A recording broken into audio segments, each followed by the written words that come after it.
Poľsko bije na poplach. Pripravte sa na zmenu v transatlantických vzťahoch. Dramatické varovanie pre Európu. Poľský minister zahraničných vecí Radek Sikorský vystúpil s jasným posolstvom.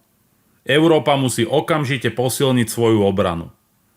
V exkluzívnom rozhovore pre Politico Sikorský zdôraznil, že Európa sa už nemôže spoliehať na USA, a to bez ohľadu na výsledky nadchádzajúcich prezidentských volieb.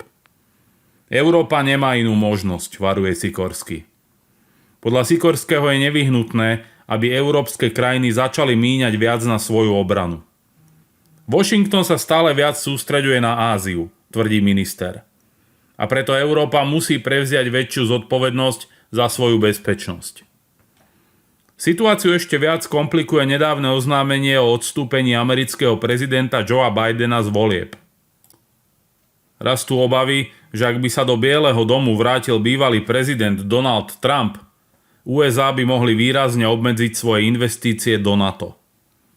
Ak sa stane, že Trump a jeho izolacionistický tábor vrátane Vansa získajú moc, Európa by mohla byť ponechaná na pospas osudu, varuje Sikorský. Ďalším veľkým problémom sú podľa neho ruské dezinformácie.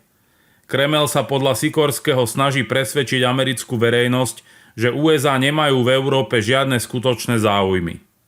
Tým by mohli podkopať podporu pre vojenskú pomoc Ukrajine a oslabiť transatlantickú spoluprácu.